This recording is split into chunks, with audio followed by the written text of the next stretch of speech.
Break के बाद आपका स्वागत है। मुगलिया दौर और बेगम मुमताज से जुड़ी तमाम निशानियां अब भी बुरहानपुर में सांसें ले रही हैं। ये वही जगह है जहां मुमताज की सांसों ने उनका साथ छोड़ दिया था। मुमताज के इंतकाल के बाद उनके शव को आहूखाना में ही सुपुर्द खाक किया गया। अरसा गुजर जाने के बाद भी आज भी बुरहानपुर मुमताज महल को भूल नहीं पाया है।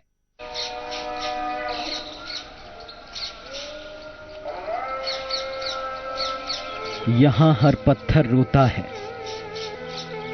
दीवारें सिसकती हैं, हवाएं मातम मनाती हैं। 7 जून 1631 वो मनहूस दिन जब मुमताज ने शाहजहां की गोद में दम तोड़ा। और वो जगह थी बुरहानपुर का शाही किला, जहां शाहजहां की बेगम मुमताज ने अंतिम सांस ली। मौत से पहले मुमताज ने अपने 14वें बच्चे को जन्म दिया था, जो एक लड़की थी। बेगम मुमताज महल उस वक्त अपने 14वें बच्चों को जन्म दे रही थी और शाही किले में शाहजहां इधर से उधर परेशान हालत में घूम रहा था, क्योंकि दुनिया की सबसे ज्यादा खूबसूरत और सबसे ज्यादा हसीन औरत का इंतकाल होने जा रहा था। लेकिन जन्म के तुरंत बाद नवजात की मौत हो गई और उसके बाद मुमताज भी इस दुनिया से रुखसत हो गई। कहते हैं बेगम ने आखिरी सांस लेने से पहले शाहजहां से 3 वायदे लिए। पहला वायदा, उनके इंतकाल के बाद शाहजहां दूसरी शादी नहीं करेंगे। दूसरा वादा, मृत्यु के बाद उनकी पूरी जायदाद उनके बच्चों और गरीबों में तुरंत बांट दी जाए। और तीसरा वायदा, उनकी याद में एक महल बुरहानपुर में ताप्ती नदी के किनारे बनाया जाए। जी हां, अपनी निशानी के तौर पर बेगम मुमताज एक ऐसा महल तामीर कराना चाहती थी जो कयामत तक उनके अमर प्रेम के गीत गाता रहे।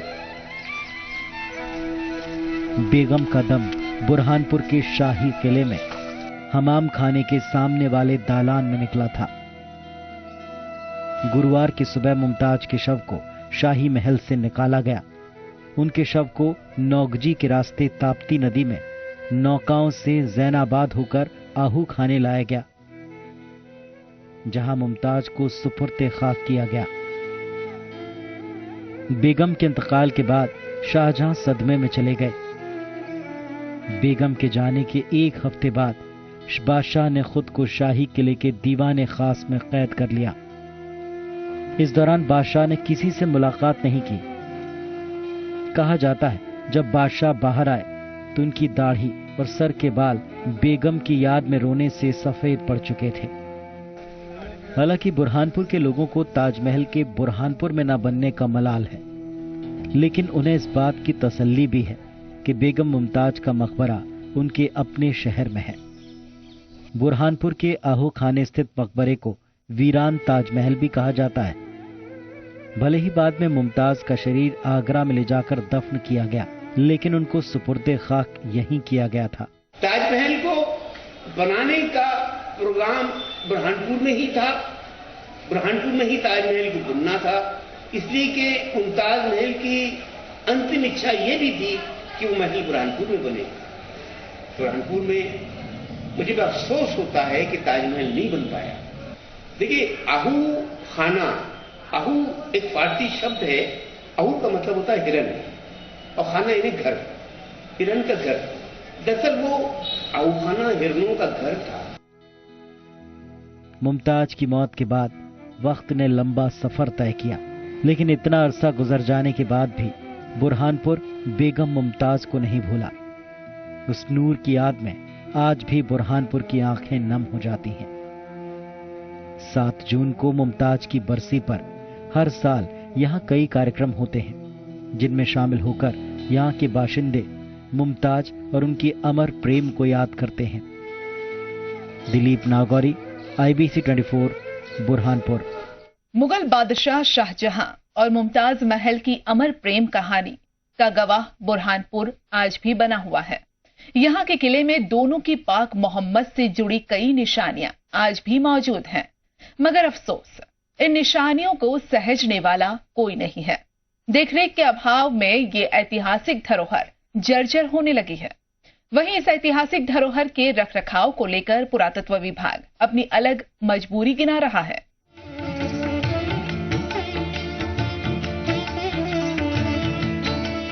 बुरहानपुर का ये शाही किला गवाह है उस बेपनाह मोहब्बत का, दस्तावेज है इतिहास की उस अमर प्रेम कहानी की, जो सदियां बीत जाने के बाद भी बुरहानपुर की फिजाओं में जिंदा है। जी हां, मोहब्बत की ये कहानी आज भी जिंदा है। यहाँ के जर्रे जर्रे में मौजूद है मोहब्बत। महल की ये चांदनी छत आज भी पुकारती है उन्हें।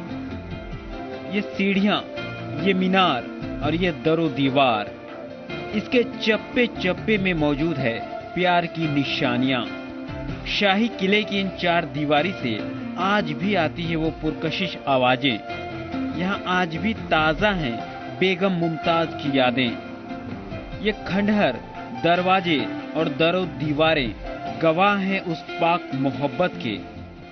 400 साल पहले इसी शाही महल में मुगलिया सल्तनत की बेगम मुमताज महल ने आखिरी सांस ली थी। इतिहासकारों की माने तो शाहजहां बुरहानपुर में ही मुमताज का मकबरा बनवाना चाहते थे, लेकिन किन्हीं वजहों से ये मुमकिन नहीं हो सका। जैनाबाद के आहू खाने में सुपुर्दे खाक करने के बाद मुमताज के शव को निकालकर आगरा ले जाया गया, जहां उन्हें ताजमहल के तहखाने में दफना दिया गया। स्थानीय लोगों के मुताबिक भले ही मुमताज के शव को दफन कहीं और कर दिया गया हो, लेकिन उनकी रूह आज भी यहाँ उनके होने का एहसास कराती है। कुछ लोगों का ये भी मानना है कि शाही किले से अक्सर अजीब अजीब आवाजें आती हैं।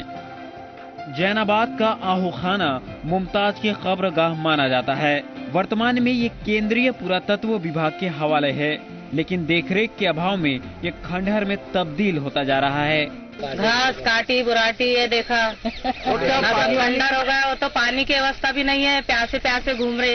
यहाँ देखा, मुमताज की याद ताज़ा हुई क्या, मगर यहाँ आने में बहुत तकलीफें हुई। रास्ता बड़ा खराब है, ऊबड़ खाबड़ रास्तों से आना पड़ता है। अधिकारियों ने बजट की कमी का हवाला देकर जिम्मेदारी से मुंह मोड़ लिया है। वहीं आहू खाने तक पहुंचने के लिए कोई मुकम्मल इंतजाम नहीं है। पहुंच मार्ग है वो काफी खराब है, वो धूल भरा हुआ है, रास्ता काफी संकीर्ण भी है, घुमावदार भी। उसके सुगम करने के लिए ही भू अर्जन अधिनियम के तहत निजी जमीन का अर्जन किया गया है, और उसमें चूंकि पुरातत्व विभाग के पास, भारतीय पुरातत्व विभाग के पास कोई धनराशि सड़क निर्माण के लिए उपलब्ध नहीं है। शाही किले के इन चार दीवारी में शाहजहां और मुमताज ने जिंदगी के चंद हसीन लम्हों को जिया था। सदियां बीत गईं, जमाने गुजर गए, कब्रगाह और किले खंडहर में तब्दील हो गए, लेकिन उनकी मोहब्बत की दास्तां आज भी यहाँ की फिजाओं में जमा है। दिलीप नागौरी, IBC 24, बुरहानपुर। यह वक्त हो चला है और एक छोटे से ब्रेक का। आप कहीं मत जाइए, हम जल्द हाजिर होते हैं।